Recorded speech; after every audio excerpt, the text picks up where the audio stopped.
Good morning, Shemstars. Welcome to class. Hope you all are fine. Today we will start with our chapter 2 of book 2, and the name of the chapter is Cultural Change. Today we cover the following topics: meaning of cultural change, social reform movements, and modern changes in the colonial India. So let us start with our chapter.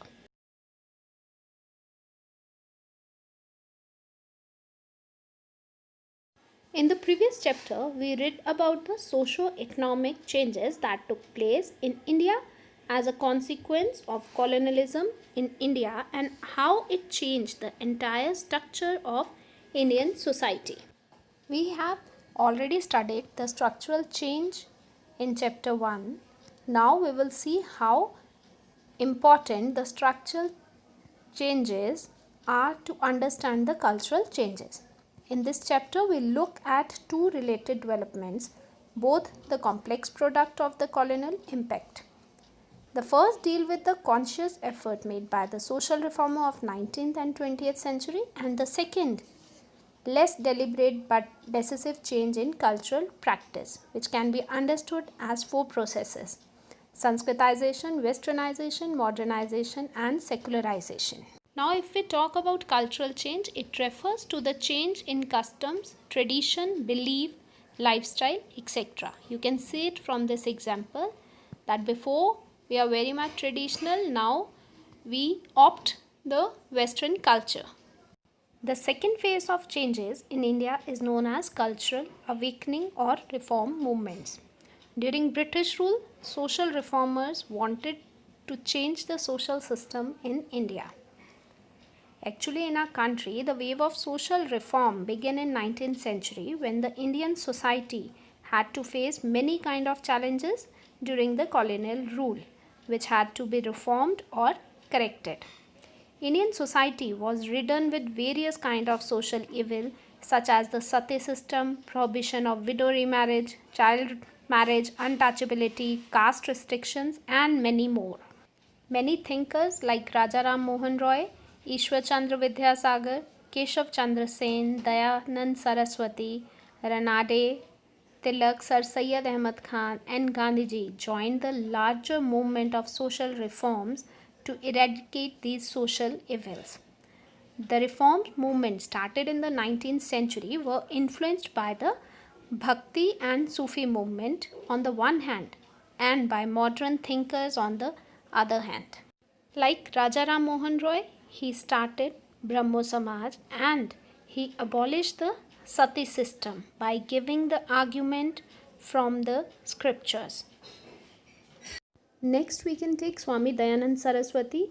He established the Arya Samaj, and its objective was not to regenerate Hinduism but also eradicate caste system and remove restrictions on intercaste marriages. Sir Syed Ahmad Khan started a wave of reform in the Muslim community on the basis of the Holy Quran. His movement was called Ahmadiyya Samaj. Now we talk about model of modern changes in colonial India. Industrialization, urbanization, modernization, and westernization in India are the result of our close contact with Britain.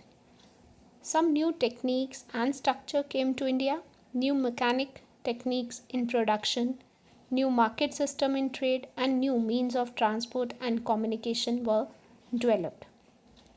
Sociologist Satish Sabharwal has divided the changes into colonial India in following category: modes of communication, form of organization, and nature of idea.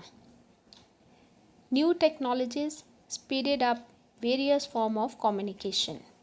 The printing press, telegram, and the microphones, movement of people and goods through steamships and railways help quick movement of new ideas.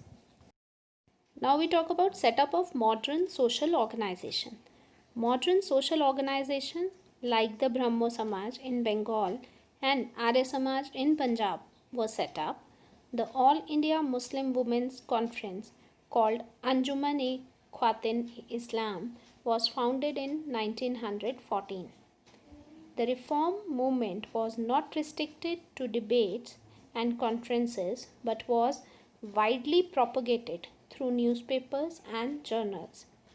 Translation of writing of social reformers from one Indian language to another took place.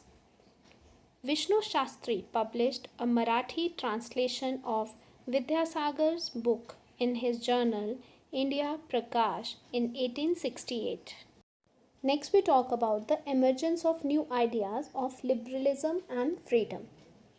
Many new trends started in the country due to the influence of modernization and westernization, such as new ideas of homemaking and marriage, new roles for mothers and daughters, and new ideas of self conscious pride in culture and tradition.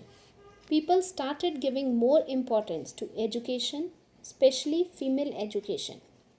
Jyotiba Phule opened the first school for women in Pune. He also started school for the Shudras and the untouchables. Education was considered crucial for freedom and liberals' ideas. Thus, we see that almost all the reform movements did not have a common principle. There were differences.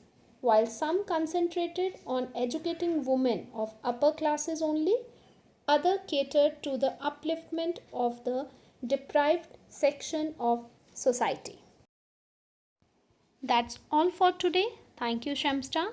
If you have any kind of doubt, feel free to ask. Take care. Goodbye.